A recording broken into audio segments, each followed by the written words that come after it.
sono protagoniste.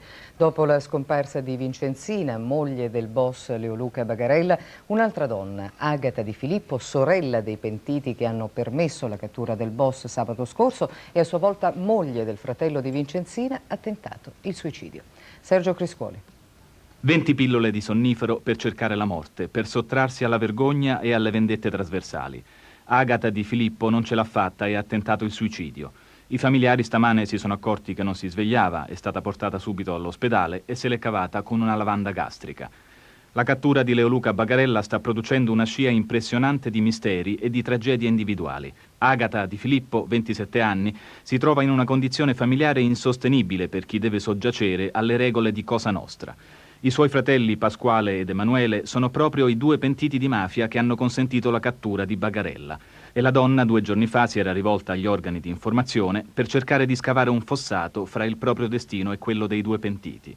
Ci dissociamo da qualsiasi tipo di legame con questi due esseri infami. Un messaggio drammatico, carico di paura e di disperazione. E intanto non si è ancora sciolto il mistero attorno alla sorte di un'altra donna di mafia, Vincenzina Bagarella, moglie del boss arrestato. Tutte le tracce lasciano pensare a un suicidio, ma non si escludono altre ipotesi.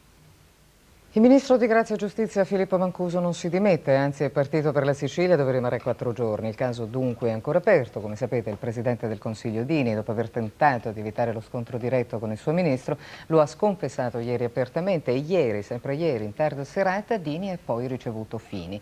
Il Presidente di Alleanza Nazionale ha ribadito la posizione del Polo: o si dimette tutto il governo o non si dimette neanche Mancuso. Le forze del centro-sinistra invece insistono sulle dimissioni del ministro. Al Senato martedì prossimo la decisione sulla mozione di sfiducia. Di nuovo bloccati i pensionamenti di anzianità, lo ha deciso ieri sera il Consiglio dei Ministri, prorogando il blocco che altrimenti sarebbe scaduto domani al 31 di agosto. E proprio domani la Camera avvierà in aula l'esame del progetto di riforma delle pensioni. Sandro Roazzi. Il blocco dei pensionamenti anticipati durerà fino al 31 agosto. Una decisione inevitabile dettata anche dal timore di nuove fughe in massa verso la pensione. Questo era un atto necessario perché, in pendenza di dibattito sulla riforma, non possiamo immaginare delle uscite indiscriminate. Da domani a Montecitorio scatta la maratona in aula, con una montagna di emendamenti, più di 3.000, da scalare. La maggior parte sono di Rifondazione Comunista, che ha deciso un'opposizione durissima. Nutriti anche gli emendamenti di Alleanza Nazionale e dei Cristiano-Democratici. Ma proprio in queste ore si sta tentando di allargare il consenso ad un arco di forze che vada dal centro-sinistra a Forza Italia. Lo crede possibile l'attivissimo presidente della Commissione Lavoro Marco Sartori. Forza Italia ha chiesto che la riforma preveda un meccanismo in grado di garantire i risparmi promessi. E qui l'intesa è possibile.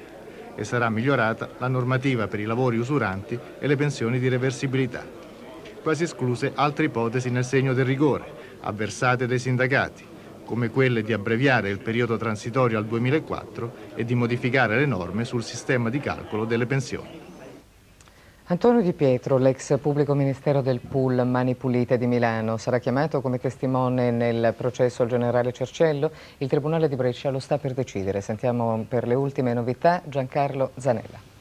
Sì, testimone oppure no al processo Cerciello, al processo alla Guardia di Finanza, dove il principale imputato è proprio l'ex comandante del nucleo regionale di polizia tributaria della Guardia di Finanza di Milano, il generale Giuseppe Cerciello. I giudici bresciani avevano detto che avrebbero deciso entro le 11, ma per il momento non c'è ancora nessuna decisione. Il difensore del generale, l'avvocato Taormina, aveva chiesto una seconda volta la deposizione di Antonio Di Pietro qui in aula a Brescia lunedì scorso. La prima richiesta i giudici bresciani l'avevano respinta, ma il tribunale bresciano dovrà decidere anche se ammettere o no 2 testimoni, marito e moglie, che potrebbero essere determinanti per chiarire molte cose riguardo al patrimonio del generale Cerciello, beni che si ritengono del generale e che sarebbero coperti da prestanome. Intanto Salamone, il pubblico ministero che con Bonfigli indaga su Antonio Di Pietro, è nel suo ufficio e sta valutando le dichiarazioni di ieri di Giancarlo Gorrini, il grande accusatore di Antonio Di Pietro, che in 7 ore di deposizione ha riconfermato tutte le accuse all'ex pubblico ministero di Mani Pulite. Salamone deve decidere quali confronti disporre e quasi certamente metterà a confronto Eleuterio Rea, il comandante dei Vigili Urbani di Milano,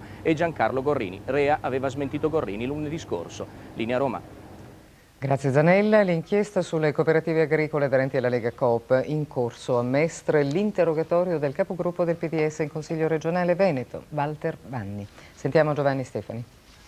Ancora accuse ad Alberto Fontana. L'ex presidente dell'Associazione delle Coop Agricole del Veneto è stato tirato in ballo negli interrogatori di ieri. Il giudice Carlo Nordio ha sentito gli amministratori di alcune aziende, i quali hanno sottolineato la preminenza del ruolo di Fontana. Sarebbe stato lui a gestire le cooperative nel momento dell'arrivo di finanziamenti. Finanziamenti, a detta di Nordio, dirottati verso il PC-PDS. Stamattina nella sede di Mestre della Guardia di Finanza verrà sentito l'attuale capogruppo del PDS in regione, Walter Vanni. Vanni, come altri esponenti del PDS, è accusato di associazione per delinquere. Non c'era alcuna bomba sull'aereo della United Airlines partito da Los Angeles destinazione Australia, come aveva minacciato il misterioso Una Bomber, un attentatore ricercato da 17 anni dalla polizia americana.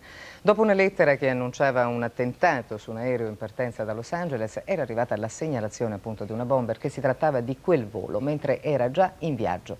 In un'atmosfera di grande tensione l'aereo americano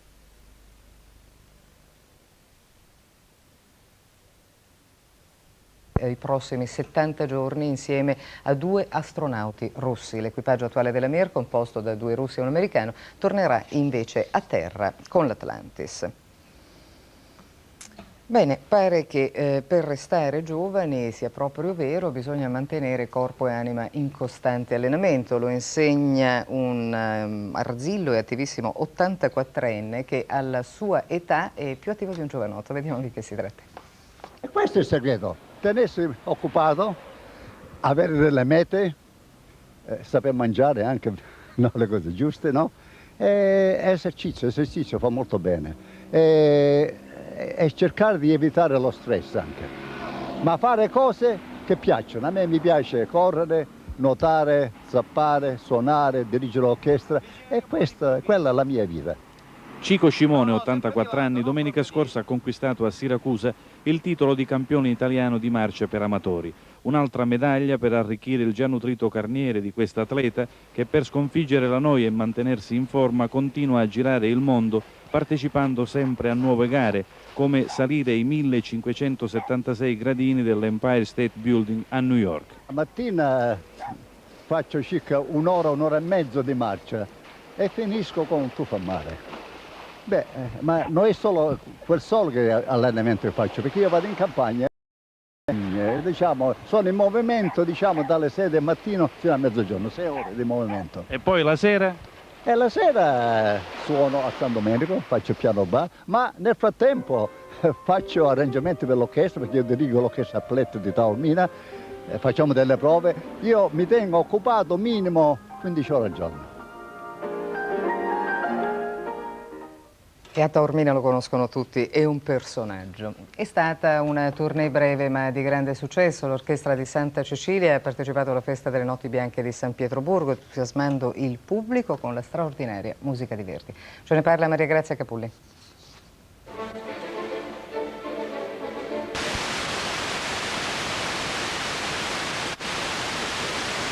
Infinita del giorno e a mezzanotte la luce è pura e tenue come in un incantesimo.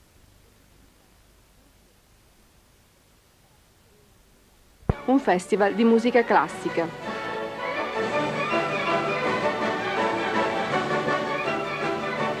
E ad onorare il festival anche l'Italia con l'orchestra di Santa Cecilia che, diretta dal maestro Daniele Gatti, è tornata a San Pietroburgo dopo 30 anni.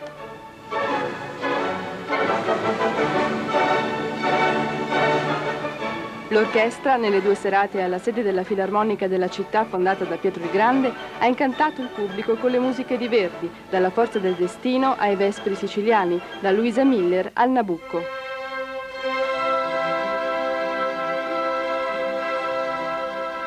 E le note delle sinfonie verdiane hanno aggiunto fascino al fascino della città, dagli innumerevoli canali, dai 600 ponti e dai palazzi monumentali, adagiata sul delta del fiume Neva. E da un ponte sulla Neva, dirsi di sì, può avere anche una nota di magia.